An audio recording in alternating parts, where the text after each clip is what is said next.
slow to the 3, 2, 1, go. Okay. Hi, everyone. I'm Paul, Mr. Cleveland Warren, living in the city of Cleveland, in the state of Cleveland, in the United States of Cleveland. And it's a rainy day today. At least it's just raining a little bit, not like... Well, here on March 18th, 2021. Yes. And it's like near spring or something like that. But today's episode, since there's been a lot of controversies nowadays with a lot of stuff, and one of them is basically movies. So what else can we say but the 16 movies that can never be done today. Number 16. That would be Help by the Beatles. Number 16. Because there's a reason. Most of the people who play in the Indo cult, like I mentioned before, are all white. So it'd be like Brownface or something like that, kind of fiasco. So it'd be the guy who played Clang was Australian, and like nobody could ever. That can't fly today. And also the villains are the Indo cult, the Hindu cult. So that'd be like, oh, but they have feelings too. Yeah, well, wait until they call you when you're like doing something, asking for... Yeah, trying to sell you stuff. Yeah, that's what always makes you mad. Mm-hmm. Right. Yes. Number 15, Ace Ventura, Pet Detective. Oh, this is a funny movie. A lot of stuff, we've gotten away with a lot of stuff in the 90s. But, like, Ace Ventura, Pet Detective could never be done because of Sean Young's character. I almost said Sean Penn. Right. But that'd be funny if Sean Young became Sean Penn. Sean Penn. Well, that's kind of the idea in the movie. Well, Sean Penn would have become Sean Young. Yeah, that'd be funny. But but he's like, yeah, I don't want to do that. I'm too good for that. That's my Sean Penn impersonation. But the fact that Finkel is Einhorn. Finkel is Einhorn. Einhorn is Finkel. Einhorn is a man. Einhorn is a man. And, yeah, from what I heard, Bruce / Caitlyn Jenner actually was going to have that role. Oh, wouldn't that have been ironic? Yes. Number 14, Dude, Where's My Car? There's two reasons why this movie can never be remade. First, the stripper with dildo, I'm a gently challenged male, because for apparent reasons. Yeah, because nowadays you can't really make fun of people who feel that they're a gender other than one particular gender. Or like, it's like, congratulations. Transvestites or whatever the proper word is. I don't congratulations. Know. It's a pat. Yeah, so along those lines. So, and also the Chinese food scene. Mm-hmm. Because even though it was done by a Chinese American actress, Frida Shen, she didn't mind it, but it was like, it kind of was stereotypical. Right, it would be considered racist against Asians. Yes. Number 13, Kentucky Fried Movie. This movie made fun of everyone. Made fun of Catholics, made fun of Italians with the greasy hair. Mm-hmm. Well, we have family who came from Italy, so and then also there's this guy named Kramer, who the Daredevil Kramer just blasts out a nasty word in front of African Americans playing dice in the alleyway, and they chase them. So what? Yeah, that's a really rough one right there, because especially because he's a daredevil, and what would be more life-threatening than shouting that word right in front of four African American gentlemen? It's like he goes to Little Italy. It's like he says the dreaded D word, and it's like they'll just be the town's like, oh, all right, your neck is ours. I know they. I get it. Yes, there's several things in that movie that were very, and also very the Bruce Lee like movie, the Kung Pao thing, and it also makes fun of the Jews as well, because the guy in Speedo is like Avelu Shalom Aleichem. Okay. I could have put in Airplane, but I had to go with the Kentucky Fried Movie because it was more edgy, and again, Catholics are made fun of too. the Catholic girls in trouble kind of thing. Yeah, it's a pornography thing. I get it. Number 12, North, starring a lot of people like is Elijah Wood, Jason Alexander, Julia Louis-Dreyfus, and directed by Rob Meathead Reiner. He all the stuff he would have been against in All the Family is shown in North. Right. Because they make fun of, like, the Alaskans, the Hawaiians, and a little bit of the Amish. But you make fun of them because nobody cares about the Amish or the Texans.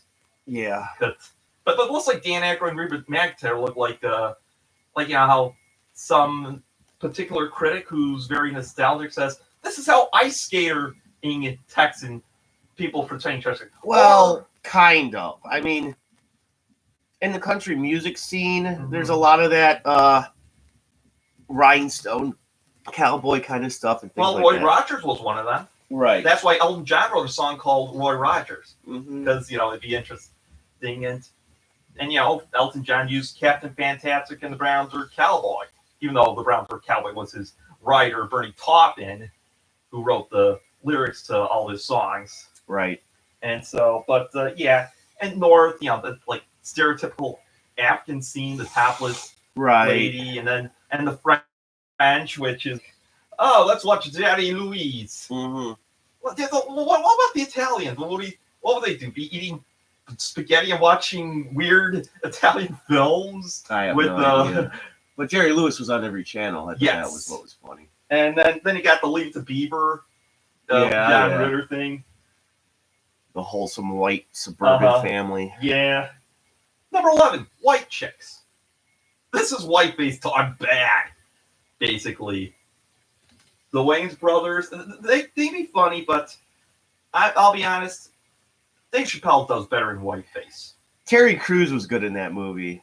Conceptually, it could have been a good idea. It just didn't. It's the fact that they looked so awful as the white chicks. Yes. Like, it wasn't believable.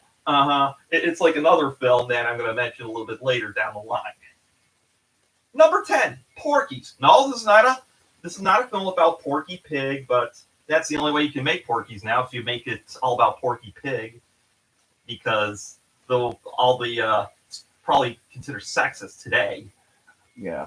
And because ladies in the showers, everyone's peeping at them. It's like, so if they did Porky's today, it would be Porky Pig, and the only conceptual nudity you'll be seeing. But then again, that's nothing. Well, and with Porky's, and that's kind of indicative of a lot of movies of that 80s era, where they certainly aren't very positive towards women. I got another one like that. But next up is number 9, Borat. Because the whole Russian stereotype of Cohen. I can also put Bruno on there too, because it's people call that bigoted and homophobic today. I mean, they did make a sequel to Borat though, like within the last year. I would like to see Borat make borscht. And speaking of borscht, let's go into our intermission. This is the Warner Brothers Broadcasting Network showing you 3 shows now, which is the top 16 that you're watching right now, and we also have a new one, an album cover, which we're going to review the Beach Boys' pinnacle album of all. And then Mike Love took over the band again. Excuse me. And also, you're going to be seeing also Movie Sign, which is my favorite Charlton Heston film. And because it's Lent, so it's what's the best time to talk about biblical films then during March because of Lent. And pretty soon we'll have the Odd, the Bland, and Spicy. We'll bring back the Warner Brothers Sports Show and maybe the Craptastic Movie Show and probably the Tap. So stay tuned for later shows. But click on that subscribe button, hit that like, get notified, hit that bell. And since we went back from the 80s, number 8, Revenge of the Nerds. In some ways, there's a little bit of sexism, but also it kind of makes fun of nerds. That's kind of a big no today. Well, yeah, mocking nerds, even though they do win it all in the end. Yes. However, there is what is basically a rape scene in it, unconsensual sex, non-consensual sex. Yes. Number 7, Just One of the Boys. Okay, Yeah, who was the actress in that? that's not the woman who played one of the Judds. Is that Ashley Judd or no? I don't know. Let's see. Just One of the Boys. Yeah, from what I heard, there's a What year was it made? probably I think it was in the 90s. Yeah, I thought so. Isn't that the one with Whoopi Goldberg too? No, that's Drew Barrymore. no, that's Boys on the Side. yeah. Oh, where they're all lesbians, right? Yeah. It's just one of the guys in the mid 1985, as a matter of fact. Oh, okay. And because she pretends to be a guy, right? it's Joyce Heiser. Oh, okay. She plays as Terry Griffith, who has to. So she changes high schools and she's from girls to boys, so she goes in all boys school. Right. So it might make fun of the whole. Well, Amanda Bynes was in one like that too in the mid 2000s, and yeah, it's a far touchier subject now, but in the fact that they play it for laughs, that you can't really. Now it would be a drama because they have to make it transgenderism, right? Right. Can't make jokes about that. Number 6, Soul Man. Oh yeah. And even though James Earl Jones was in it, and there's a few African Americans in that film, all I can ask is, who the hell greenlighted this crap? Yeah, that was racist in the '80s when it was made. Right.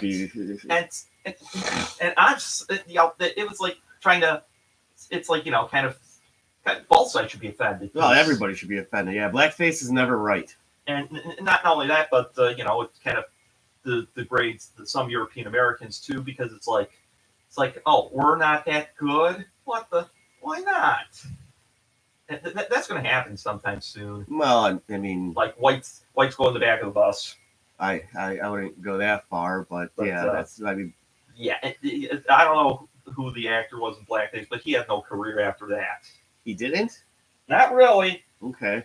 Let's see who he is. Just no, I thought he was in a few things because it's not Michael Anthony Thomas or what's his name, Michael Anthony Hall.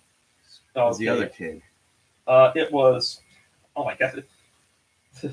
It was C. Thomas Howell. Yeah, C. Thomas Howell. Mm-hmm. He eventually got his career back, but yeah, but oh my God, he was sort of blacklisted after that one. Right. And,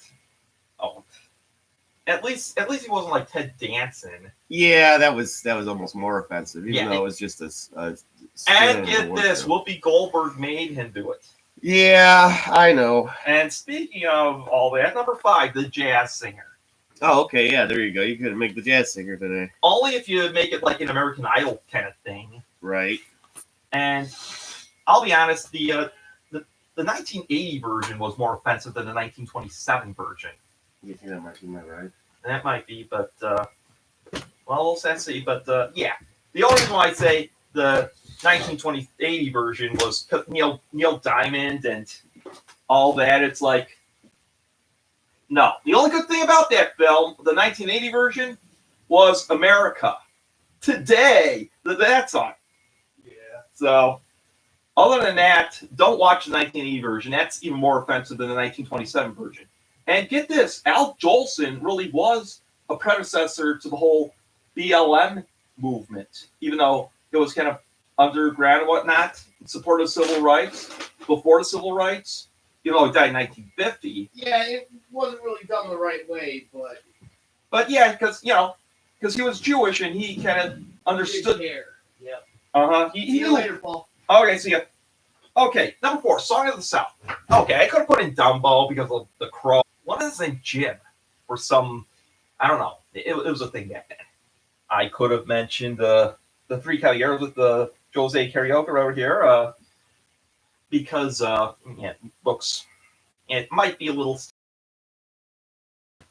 now becoming a popular film. They're gonna do a second season of Legend of Three Caballeros, but yeah, same year that Pepe Le Pew made his debut. Both of them have no concept of I don't know if these two will be on the unemployment line anytime soon, but Yeah, unfortunately. But to be truthful, Song of the South, that can never be done. And as a matter of fact, Disney actually wants to just make it disappear.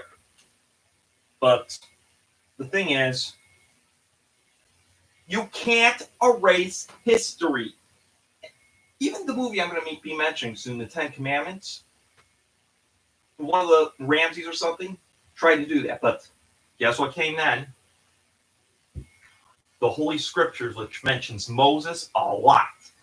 But in the Egyptian history, no Moses. So yeah, but Song of the South is set between that time after the Civil War and before the Civil Rights Movement, because the South was still ignorant towards it. They still held a grudge for 100 years. You know, the whole Jim Crow law thing. But number 3, Birth of a Nation. Okay, this movie is offensive to anyone and everyone. First off, all the people who are portrayed by African Americans are actually white, European American. Yes, they use blackface. 2, it's about the Ku Klux Klan. Okay, that can never be made. So not at all. And this is my least favorite movie prior to 1950. But the thing is, you can either have you can have either, because the Klan actually not only did attack the African Americans, but they also attacked Northerners, people above Kentucky. There's some. I'll hold on a minute. I'm going to have to mute that, but I'm going to see if you can hear me talk for a while, because that's all I can say. And I don't just want to keep promoting our show, because come on. There we go. I hope you can all hear that, because I was in the other room. But yeah. The Triple K, no. Because I have family who came from Italy, and again, they probably attacked many Italian Americans too, because they've been coming by Louisiana, southern state. They basically took over the jobs that were taken away, but I don't know how the Triple K thought about the Irish. I don't know, but yeah, they also attacked the Eastern Europeans because Catholic and European. So it's like anyone who had a vowel at the end of the name. Goodbye. But yeah, Birth of a Nation can't be. Number 2, Blazing Saddles. This is another film that makes fun of anyone and everyone. You know, there's some gay jokes, there's some Irish jokes. I think there's some Protestant jokes too. And mostly the use of using the nasty word starting with the letter N. But the thing is, Richard Pryor co-wrote the screenplay. So basically, it was kind of like how ignorant the people were in the West. And this would have been the 4th movie with Pryor and Wilder if Richard Pryor had his act together. Unfortunately, we have Cleavon Little, who just does really well. Yeah, so Blazing Saddles would not be made today. I'll give you a couple of. I don't know if I have any honorable mentions, but Airplane probably wouldn't be. 16 Candles, because Geddy Watanabe's character, and then there's probably some modern films in the 90s that you probably could not fly today because of all the stuff we've had with stereotypes. But the thing is, it's not like we're going to get rid of all the ethnic slurs and a rainbow's going to pop up in the sky. And let's go to our number one movie, the movie that can never be, right here, Gone with the Wind. It was set in the 1860s, not the 1960s, during the era of the Civil War.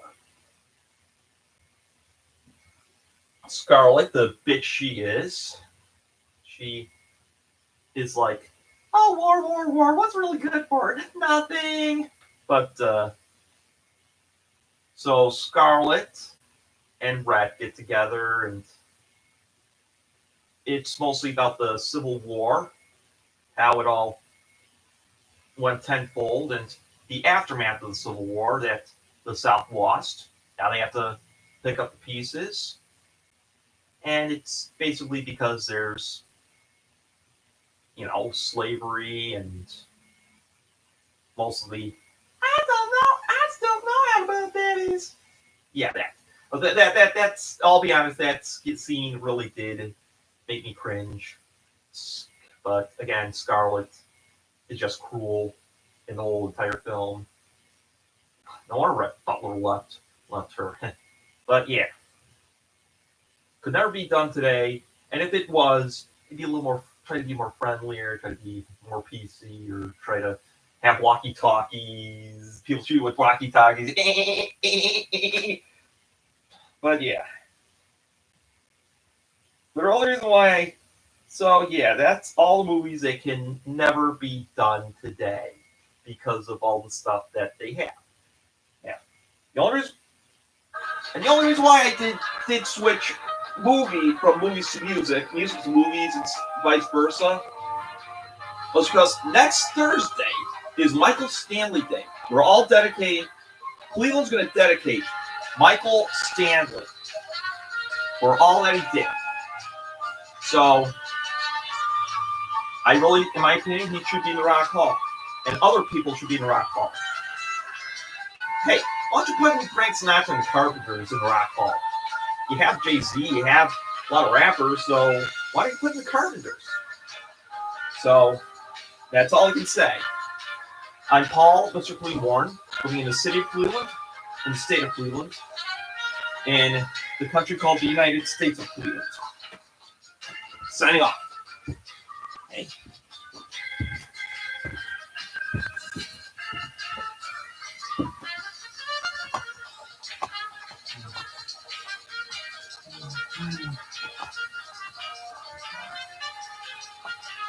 Oh,